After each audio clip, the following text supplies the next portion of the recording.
Welcome to SRM tutors. ఈ వీడియోలో మనం మే 3, 2026 కరెంట్ అఫైర్స్ ఎంసీక్యూ తెలుసుకుందాం. వీడియో చివరి వరకు చూడండి, ఛానల్ని సబ్స్క్రైబ్ చేసుకోండి. జాతీయ అంశాలు. 1. ఖురేల్ మొబైల్ అప్లికేషన్ను ఏ రాష్ట్ర ప్రభుత్వం ప్రారంభించింది?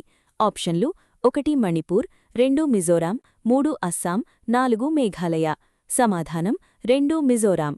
మిజోరాం ముఖ్యమంత్రి లాల్దు హోమా ఈ యాప్ను ప్రారంభించారు. మిజో భాషలో ఖురేల్ అంటే ప్రకృతి అని అర్థం. వరదలు, భూకంపాలు, కొండచర్యలు విరిగిపడటం వంటి విపత్తుల సమయంలో ప్రజలు నేరుగా ఫిర్యాదు చేయడానికి మరియు ప్రభుత్వం తక్షణ హెచ్చరికలు పంపడానికి ఉపయోగపడుతుంది. 2. భారత సైన్యం లడఖ్లో నిర్వహించిన ఉచిత కంటి వైద్య శిబిరం పేరేమిటి? ఆప్షన్లు: 1 ఆపరేషన్ మదద్, 2 ఆపరేషన్ నేత్ర 1.0, 3 ఆపరేషన్ దృష్టి, 4 ఆపరేషన్ సహాయ్.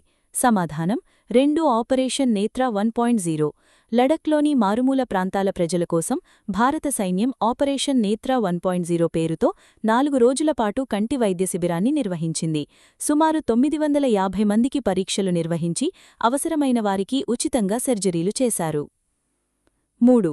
కోల్కతా మెట్రో రైళ్ల వ్యవధిని 5 నిమిషాల నుండి 2.5 నిమిషాలకు తగ్గించే ప్రాజెక్టుకు భారత రైల్వే ఎంత మొత్తాన్ని మంజూరు చేసింది?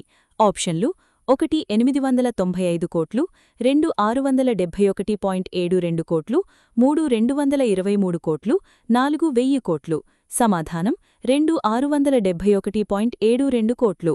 మొత్తం 895 కోట్ల రైల్వే ప్రాజెక్టుల భాగంగా Kolkata metro north south corridor బలోపేతం కోసం 671.72 కోట్ల రూపాయలను కేటాయించారు. దీనివల్ల మెట్రో రైళ్ల రాకపోకల సమయ వ్యవధి సగానికి తగ్గుతుంది. పిన్ రక్షణ. 4. డిఆర్డీఓ లాంచ్ చేసిన విక్రమ్ VT-21 దేనికి సంబంధించింది? ఆప్షన్లు: 1 మానవరహిత యుద్ధ విమానం, 2 అడ్వాన్స్డ్ బక్తరబంద పోరాట వాహనం AFV, 3 సముద్రగర్భ నిఘా వ్యవస్థ, 4 యాంటీ శాటిలైట్ క్షిపణి. సమాధానం: 2 అడ్వాన్స్డ్ బక్తరబంద పోరాట వాహనం AFV. DRDO, Tata advanced systems మరియు భారత్ ఫోర్జ్ సంయుక్తంగా విక్రమ్ VT-21 అనే అత్యాధునిక యుద్ధ వాహనాన్ని రూపొందించాయి. ఇది పాత BMP-2 వాహనాల స్థానంలో వస్తుంది. బుల్లెట్ ప్రూఫ్ బాడీ, నీటిలో కూడా ప్రయాణించే సామర్థ్యం, నాగ్ క్షిపణులను అమర్చగల సౌకర్యం ఉన్నాయి. Pin science and technology. 5. China శాస్త్రవేత్తలు అభివృద్ధి చేసిన శూన్య ఉద్గార బొగ్గు battery zero carbon direct coal fuel cell ప్రత్యేకత ఏమిటి? ఆప్షన్లు: 1 బొగ్గును గ్యాస్గా మారుస్తుంది, 2 బొగ్గు నుండి నేరుగా నీటిని ఉత్పత్తి చేస్తుంది, 3 బొగ్గును మండించకుండా నేరుగా విద్యుత్తుగా మారుస్తుంది, 4 కేవలం సౌరశక్తితో పనిచేస్తుంది.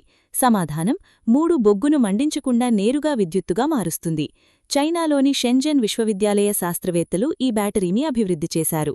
ఎలక్ట్రోకెమికల్ ఆక్సిడేషన్ ప్రక్రియ ద్వారా బొగ్గులోని శక్తిని నేరుగా విద్యుత్తుగా మారుస్తారు. దీనివల్ల కార్బన్ ఉద్గారాలు లేవు మరియు ఇంధన సామర్థ్యం పెరుగుతుంది. 6.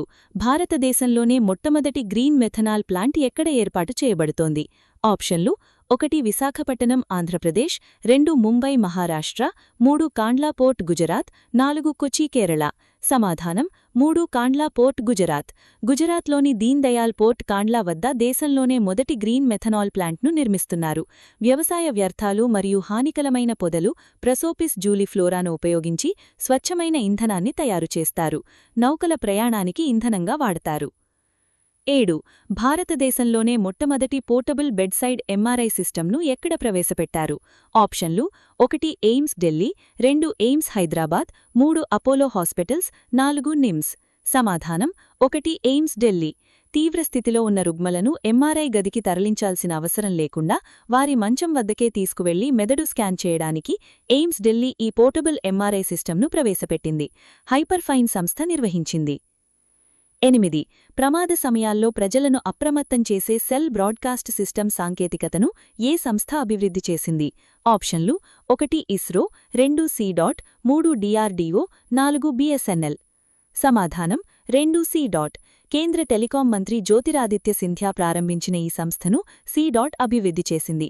భారీ వరదలు, గ్యాస్ లీకేజ్ వంటి ప్రమాదాల సమయంలో కేవలం 2-3 సెకండ్లలో వేలాది మందికి బహుళ భాషల్లో హెచ్చరికలు పంపుతుంది. పిన్ నియామకాలు. 9. ఆర్బీఐ నూతన డిప్యూటీ గవర్నర్గా ఇటీవల ఎవరు నియమితులయ్యారు? ఆప్షన్లు: 1 టి రవిశంకర్, 2 సంజయ్ మల్హోత్రా, 3 రోహిత్ జైన్, 4 ఎస్ జానకీరామన్. సమాధానం 3 రోహిత్ జైన్. మే 3, 2026తో పదవీకాలం ముగిసిన టి రవిశంకర్ స్థానంలో రోహిత్ జైన్ ఆర్బీఐ నూతన డిప్యూటీ గవర్నర్గా బాధ్యతలు చేపట్టారు. ఆర్బీఐలో ఒక గవర్నర్, సంజయ్ మల్హోత్రా మరియు 4 డిప్యూటీ గవర్నర్లు ఉంటారు. 10. నీతి ఆయోగ్ పూర్తికాల సభ్యులుగా కేంద్రం నియమించినవారు ఎవరు? ఆప్షన్లు: 1 డాక్టర్ ఆర్ బాలసుబ్రహ్మణ్యం, 2 డాక్టర్ జోరామనియా, 3 ప్రసూన్ జోషి, 4 ఏ మరియు బి. సమాధానం: డి, ఏ మరియు బి. ప్రధాని మోదీ నేతృత్వంలోని కేంద్ర ప్రభుత్వం డాక్టర్ ఆర్ బాలసుబ్రహ్మణ్యం మరియు డాక్టర్ జోరామనియలను నీతి ఆయోగ్ పూర్తికాల సభ్యులుగా నియమించింది. నీతి ఆయోగ్ 2015 జనవరి 1న ప్రణాళికా సంఘం స్థానంలో ఏర్పాటు చేయబడింది. 11. ప్రసార భారతి నూతన చైర్మన్గా ఎవరు నియమితులయ్యారు? ఆప్షన్లు: 1 Amitabh Kanth, 2 Prasoon Joshi, 3 Shekhar Kapoor, 4 అనుపిందర్ Singh.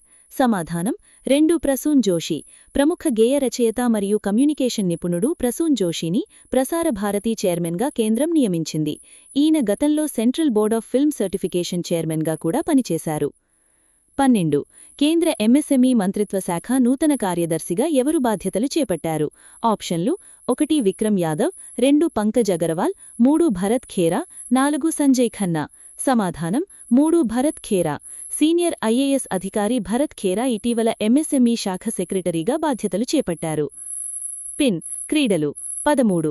2026 Thomas cup badminton టోర్నమెంట్లో భారత పురుషుల జట్టు ఏ పతకాన్ని కైవసం చేసుకుంది? ఆప్షన్లు: 1 స్వర్ణం, 2 రజతం, 3 కాంస్యం, 4 పతకం రాలేదు. సమాధానం: 3 కాంస్యం.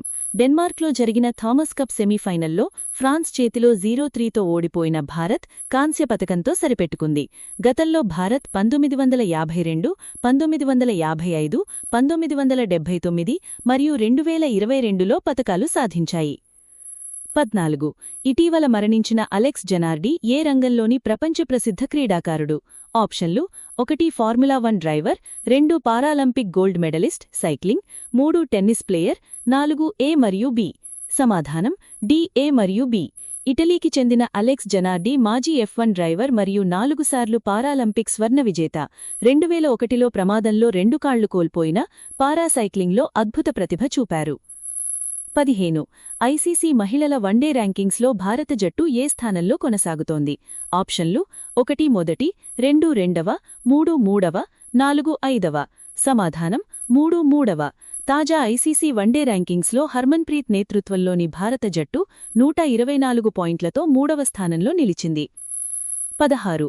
భారత అండర్-17 మహిళా ఫుట్బాల్ జట్టు సుమారు ఎన్ని సంవత్సరాల తర్వాత ఏఎఫ్సీ యు-17 మహిళా ఆసియా కప్లో పాల్గొంటోంది? ఆప్షన్లు: 1 10 ఏళ్లు, 2 15 ఏళ్లు, 3 21 ఏళ్లు, 4 5 ఏళ్లు. సమాధానం: 3 21 ఏళ్లు. 2005 తర్వాత మొదటిసారిగా 21 ఏళ్ల తర్వాత భారత యు-17 మహిళా జట్టు ఆసియా కప్లో తన ప్రచారాన్ని ప్రారంభించింది. ఈ జట్టుకు హెడ్ కోచ్గా పమేలా కాంటి వ్యవహరిస్తున్నారు. పిన్ అంతర్జాతీయం మరియు ఇతరాలు 17. చైనా ఆవిష్కరించిన అట్లాస్ డ్రోన్ స్వార్మ్ సిస్టమ్ ప్రధాన ఉద్దేశ్యం ఏమిటి? ఆప్షన్లు: 1 సరుకుల రవాణా, 2 ఒకేసారి వందలాది డ్రోన్లతో శత్రువులపై దాడి చేయడం, 3 అంతరిక్ష యాత్రలు, 4 అడవుల్లో నిఘా. సమాధానం: 2 ఒకేసారి వందలాది డ్రోన్లతో శత్రువులపై దాడి చేయడం. చైనా కొత్తగా అభివృద్ధి చేసిన ఈ వ్యవస్థ ద్వారా అనేక డ్రోన్లు ఒక సమూహంగా ఏర్పడి ఏఐ సహాయంతో లక్ష్యాలను ఛేదిస్తాయి. ఇది రక్షణ రంగంలో సరికొత్త టెక్నాలజీ. 18. పంచాయతీ ఉన్నతి సూచిక 2.0 అగ్రస్థానంలో నిలిచిన రాష్ట్రం ఏది? ఆప్షన్లు: 1 తెలంగాణ, 2 కేరళ, 3 త్రిపుర, 4 ఆంధ్రప్రదేశ్. సమాధానం: 3 త్రిపుర. వివరణ: నూతన నివేదిక ప్రకారం పంచాయతీల అభివృద్ధి మరియు గ్రామీణ పరిపాలనలో త్రిపుర రాష్ట్రం దేశంలోనే మొదటి స్థానంలో నిలిచింది. ఈ సూచికలో త్రిపుర 100% సాక్షరత దిశగా కూడా అడుగులు వేస్తోంది. 19. భారత నావికాదళ ప్రధానాధికారి అడ్మిరల్ దినేష్ కుమార్ త్రిపాఠి ఇటీవల ఏ దేశంలో 4 రోజుల పర్యటన ప్రారంభించారు? ఆప్షన్లు: 1 శ్రీలంక, 2 మ్యాన్మార్, 3 మాల్దీవులు, 4 థాయిలాండ్. సమాధానం: 2 మ్యాన్మార్. సముద్ర భద్రత మరియు నావికాదళాల మధ్య సహకారాన్ని పెంపొందించడానికి అడ్మిరల్ దినేష్ కుమార్ త్రిపాఠి మ్యాన్మార్ పర్యటనకు వెళ్లారు. 20. వచ్చే నెలలో ఇంగ్లాండ్ వేదికగా జరగనున్న మహిళల టీ20 ప్రపంచకప్కు ఎంపికైన భారత జట్టులో తెలుగమ్మాయిలు ఎవరు? ఆప్షన్లు: 1 శ్రీచరణి, 2 అరుంధతి రెడ్డి, 3 పివి సింధు, 4 ఏ మరియు బి. సమాధానం డి ఏ మరియు బి. టీ20 ప్రపంచకప్ కోసం ప్రకటించిన భారత మహిళా జట్టులో తెలుగమ్మాయిలు శ్రీచరణి మరియు అరుంధతి రెడ్డికి చోటు దక్కింది. 21. ప్రతి ఏటా మే 2న జరుపుకునే ప్రపంచ ట్యూనా దినోత్సవం వరల్డ్ ట్యూనా డే దేని ప్రాముఖ్యతను తెలియజేస్తుంది? ఆప్షన్లు: 1 ఒక రకమైన పక్షి సంరక్షణ, 2 సముద్రపు చేపల జాతి సంరక్షణ, 3 అడవుల పెంపకం, 4 ప్లాస్టిక్ నిషేధం. సమాధానం 2 సముద్రపు చేపల జాతి సంరక్షణ. ట్యూనా ఒక ముఖ్యమైన సముద్రపు చేప జాతి. దీని అధిక వేటను అరికట్టి పర్యావరణ సమతుల్యతను కాపాడడానికి ఐక్యరాజ్యసమితి ప్రతి ఏటా మే 2న ఈ దినోత్సవాన్ని నిర్వహిస్తుంది. మే 3, 2026 కరెంట్ అఫైర్స్ వన్లైనర్స్ క్విక్ రివిజన్. విపత్తుల సమయంలో ప్రజలు ఫిర్యాదు చేయడానికి కురేల్ మొబైల్ యాప్ను ప్రారంభించిన రాష్ట్రం ఏది? మిజోరం. లడఖ్లో భారత సైన్యం నిర్వహించిన ఉచిత నేత్ర వైద్య శిబిరం పేరు ఏమిటి? ఆపరేషన్ నేత్ర 1.0. కోల్కతా మెట్రో రైళ్ల రాకపోకల సమయాన్ని తగ్గించడానికి భారత రైల్వే ఎంత మొత్తాన్ని మంజూరు చేసింది? 671.72 కోట్లు. డిఆర్డీఓ, టాటా మరియు భారత్ ఫోర్జ్ సంయుక్తంగా రూపొందించిన అత్యాధునిక యుద్ధ వాహనం పేరు? Vikram VT-21 advanced AFV.